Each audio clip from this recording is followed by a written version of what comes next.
اعوذ باللہ من الشیطان الرجیم بسم اللہ الرحمن الرحیم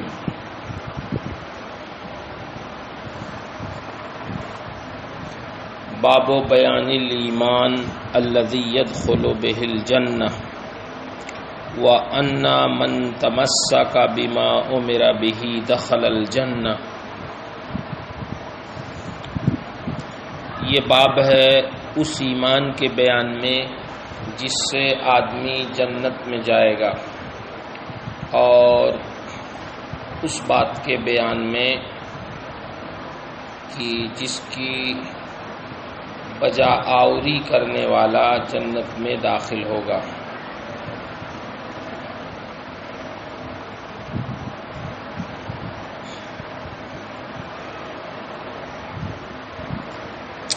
امام مسلم رحمہ اللہ نے اس باب میں حضرت سیدنا ابو ایوب انصاری رضی اللہ تعالی عنہ کی روایت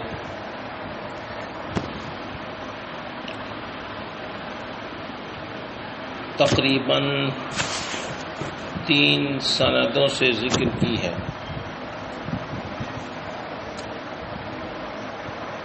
حضرت ابو ایوب انصاری رضی اللہ تعالی عنہ اس حدیث کے راوی ہیں۔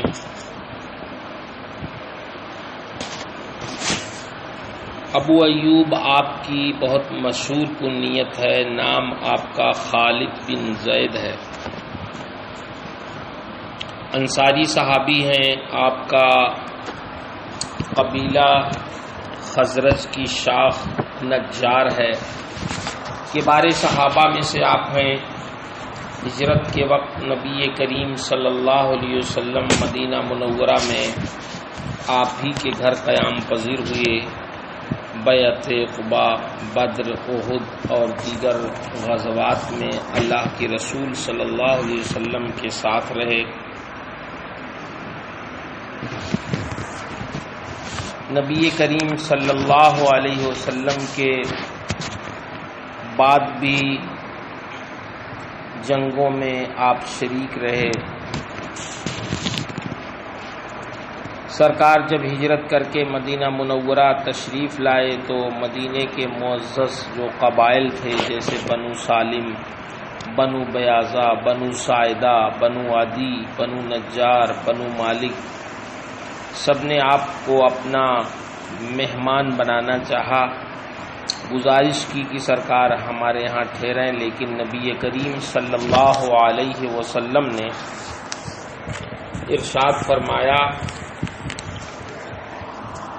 کہ اونٹنی کا راستہ چھوڑ دو، یہ خدا کی طرف سے مامور ہے، جہاں بیٹھ جائے گی میں وہیں اتروں گا۔ اونٹنی چلتی رہی اور کچھ وقفے کے بعد اس جگہ بیٹھ گئی جہاں آج مسجد نبوی ہے۔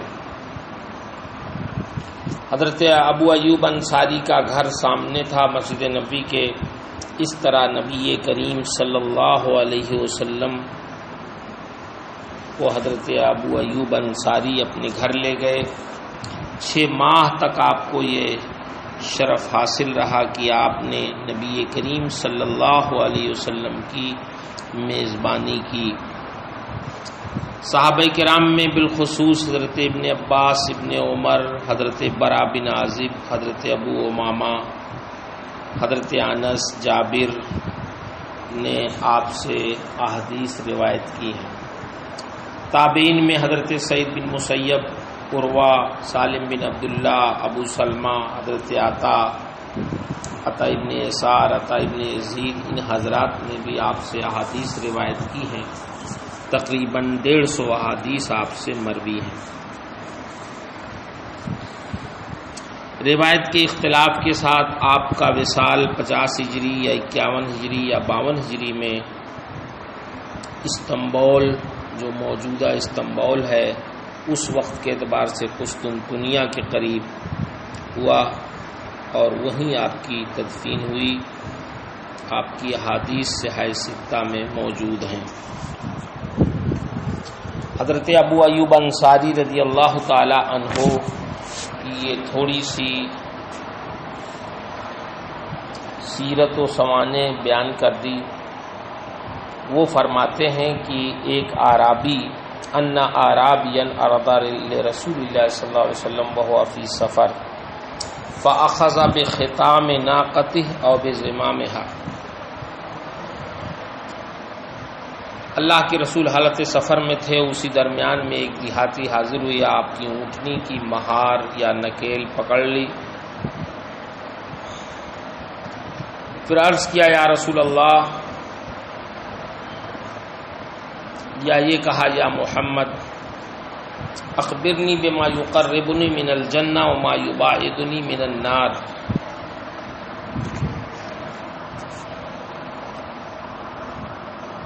مجھے جنت سے قریب اور جہنم سے دور کرنے والی وہ باتیں بتائیے. نبی کریم صلی اللہ علیہ وسلم رک گئے. فکف النبی ثم نظر فی اصحابہ، پھر اپنے اصحاب پر آپ نے نگاہ ڈالی. ثم قال لقد افق او لقد ہدی، پھر آپ نے ارشاد فرمایا کہ اس بندے کو توفیق یا ہدایت دی گئی ہے. قال کیف قلت، آپ نے فرمایا تم نے کیا کہا؟ قال فعاد، راوی فرماتے ہیں اس نے اپنے سوال کا اعادہ کیا. فقال النبی صلی اللہ علیہ وسلم تعبد اللہ لا تشرک به شیئا وتقیم الصلاۃ وتؤتی الزکاۃ وتصل الرحم دع الناقہ. اللہ کے رسول نے فرمایا تم اللہ کی عبادت کرو، شرک نہ کرو اس کے ساتھ، نماز قائم کرو، زکوٰۃ دو، صلہ رحمی کرو، دع الناقہ اونٹنی کی لگام چھوڑ دو.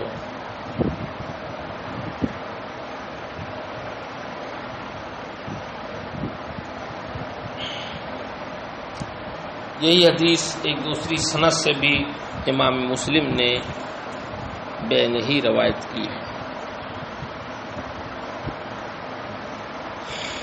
تیسری سند میں بھی وہی مضمون ہے. اس میں ہے فلما ادبر قال رسول اللہ صلی اللہ علیہ وسلم ان تمسک بما امر به دخل الجنہ. وفی روایت ابن ابی شیبہ ان تمسک به.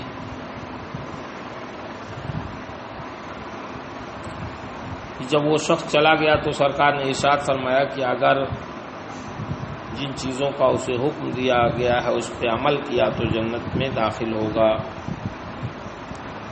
ابن ابی شیبہ کی روایت میں ان تمسک بما امر به کے بجائے ان تمسک به ہے.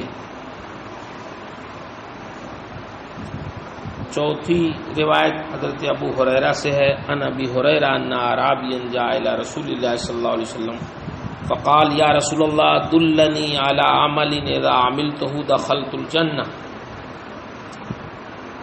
ایک اعرابی آئے سرکار کی خدمت میں تو انہوں نے کہا یا رسول اللہ مجھے ایسے عمل کی طرف رہنمائی کیجیے کہ جب میں اسے کروں تو جنت میں داخل ہوں.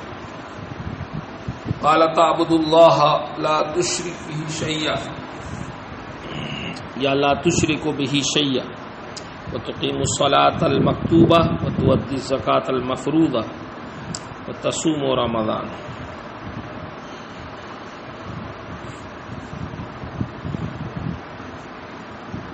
قال والذی نفسی بیدہ لا ازید علی ھذا شیئا ابدا ولا انقص منہ. اس نے کہا قسم ہے اس کی جس کے قبضے میں اس کی جان ہے، میں نہ تو اس پر کچھ اضافہ کروں گا اور نہ ہی کمی کروں گا. اس کی تفصیل ہم نے کل بتا دی. فلما ولى قال النبي صلی اللہ علیہ وسلم من سرہ ان ينظر الى رجل من اہل الجنہ فلينظر الى ھذا. سرکار نے فرمایا جو کسی جنتی آدمی کو دیکھ کر خوش ہونا چاہے تو چاہیے کہ اسے اس کو دیکھ لے. حضرت ابو ہریرہ کی حدیثی کی طرح حضرت جابر سے بھی ایک حدیث مروی ہے. ان جابر رضی اللہ عنہ قال اتى النبي صلی اللہ علیہ وسلم النعمان بن قوقل. نعمان بن قوقل سرکار کی خدمت حاضر ہوئے، فقال یا رسول اللہ ارأیت اذا صلیت المکتوبہ وحرمت الحرام واحللت الحلال ادخل الجنہ ارأیت اے اخبرنی، یا رسول اللہ مجھے خبر دیں، بتائیں کہ جب میں فرائض نمازیں پڑھ لوں، حرام کو حرام سمجھوں، حلال کو حلال جانوں، تو کیا میں جنت میں داخل ہوں گا؟ سرکار نے فرمایا نعم۔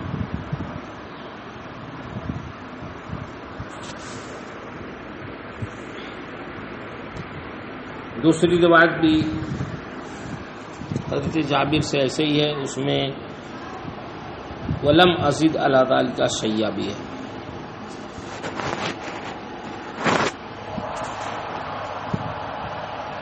حضرت جابر کی ایک روایت اور ہے کہ ایک شخص آئے، فقال ارأیت اذا صلیت الصلاۃ المکتوبات وصمت رمضان واحللت الحلال وحرمت الحرام ولم ازد علی ذلک شیئا ادخل الجنہ؟ قال نعم۔ قال واللہ لا ازید علی ھذا شیء علی ذلک شیء۔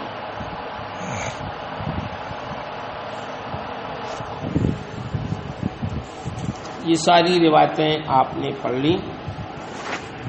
ختام اور زمام دو لفظ آئے ہیں، ختام کے معنی نکیل کے آتے ہیں، مہار کے آتے ہیں، ختم کی جمع۔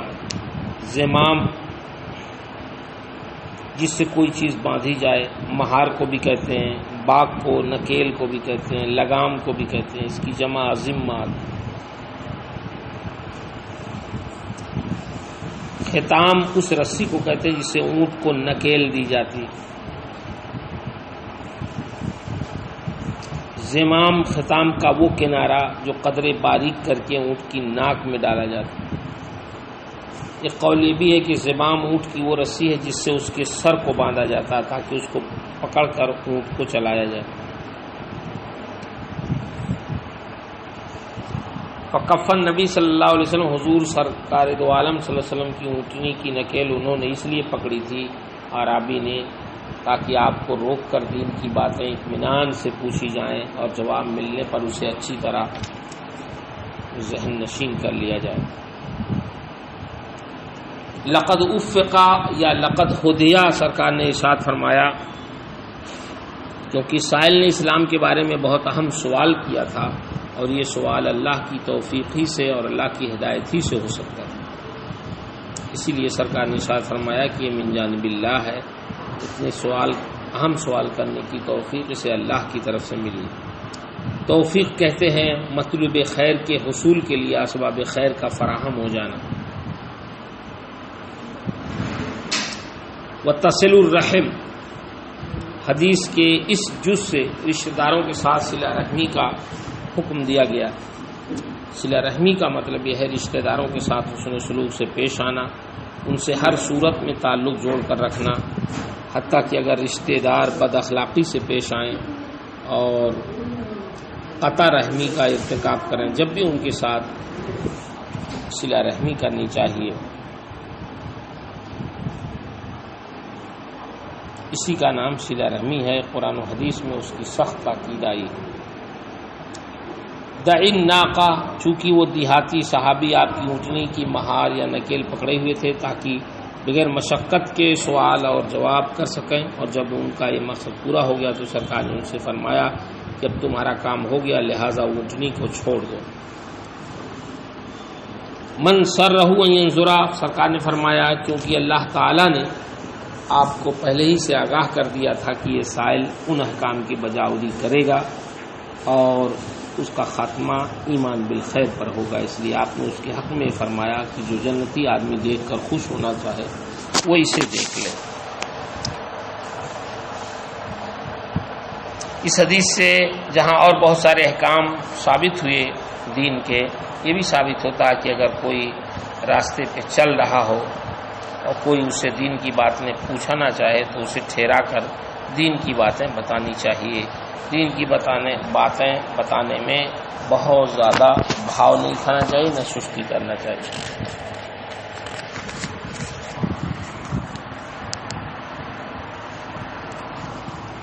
باب بیان ارکان الاسلام و دعائمہ العظام، یہ باب ہے اسلام کے ارکان اور اس کی عظیم ستونوں کے بیان میں۔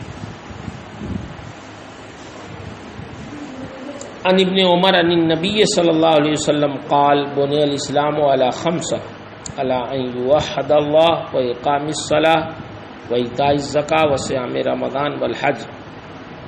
فقال رجل الحج وصيام رمضان قال لا صيام رمضان والحج هكذا سمعته من رسول الله صلی اللہ علیہ وسلم. عبداللہ ابن عمر سے روایت ہے کہ انہوں نے ارشاد فرمایا کہ سرکار نے فرمایا کہ اسلام کی بنیاد 5 چیزوں پر ہے: اللہ کو ایک ماننا، نماز قائم کرنا، زکوٰۃ دینا، رمضان کے روزے رکھنا، حج کرنا. ایک شخص نے حضرت عبداللہ ابن عمر سے عرض کیا حج اور رمضان کے روزے؟ تو آپ نے فرمایا نہیں، رمضان کے روزے اور حج. یعنی اس نے حج کو مقدم کیا اور رمضان کو مؤخر کیا. تو آپ نے اس کا یہ جواب دیا میں نے اللہ کے رسول سے ایسے ہی سنا. حضرت سیدنا عبداللہ ابن عمر کون ہیں؟ یہ حضرت عمر بن خطاب کے بیٹے.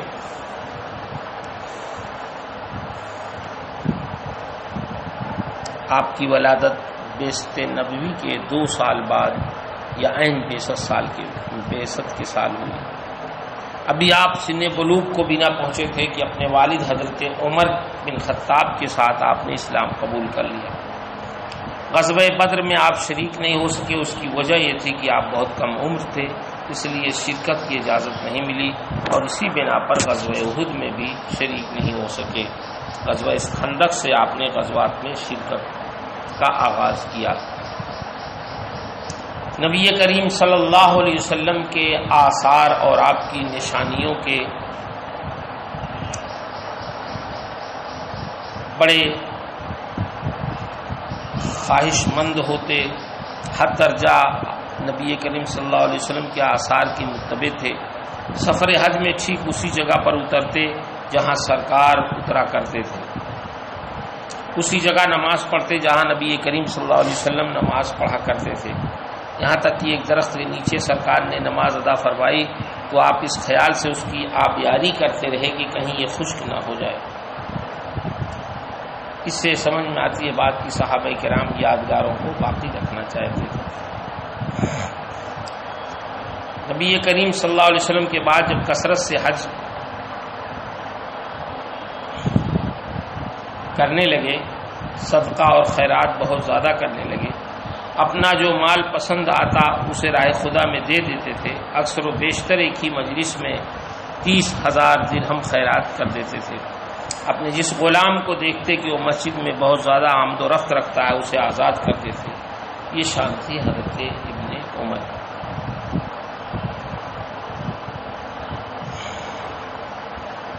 آپ سے 1603 حدیثیں مروی ہیں، جن میں 170 متفق علیہ ہیں اور 81 میں بخاری اور 31 میں مسلم منفرد ہیں.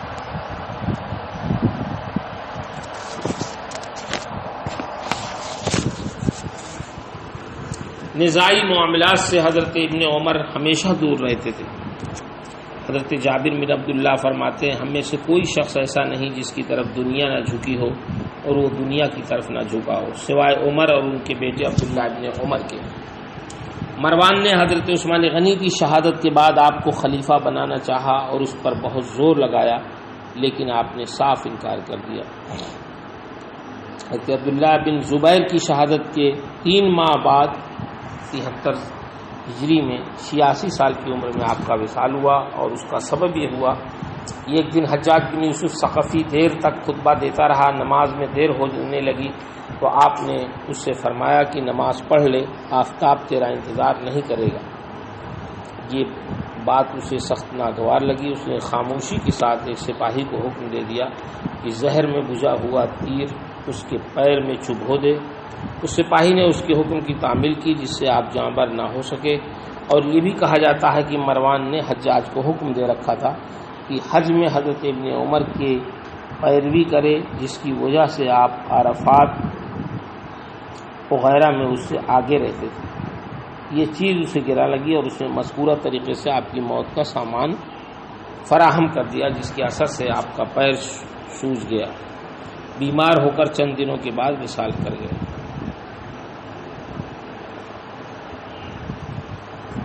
حضرت ابن عمر رضی اللہ تعالی عنہ کی یہ روایت تقریباً 4 سندوں سے ذکر کی.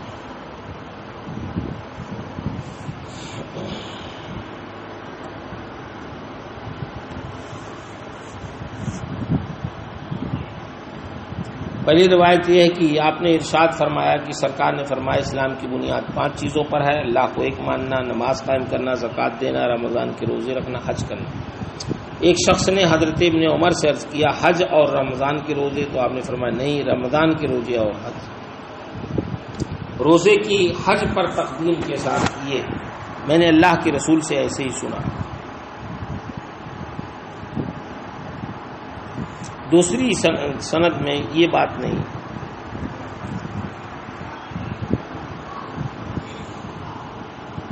دوسری سند میں حج بیت اللہ مقدم ہے، صوم رمضان مؤخر ہے. تیسری میں ہے قال عبداللہ قال رسول اللہ صلی اللہ علیہ وسلم بنی الاسلام علی خمس: شہادۃ ان لا الہ الا اللہ وان محمدا عبدہ ورسولہ، اقام الصلاۃ وایتاء الزکاۃ وحج البیت وصوم رمضان.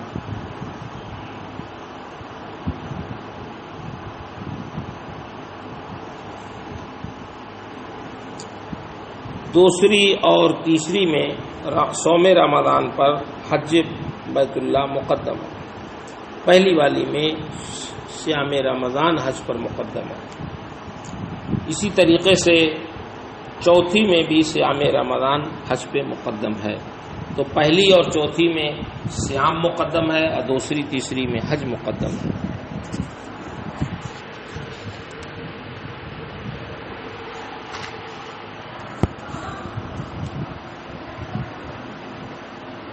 لیکن حضرت ابن عمر سے جب کہا گیا کہ حج بیت اللہ اور صیام رمضان، تو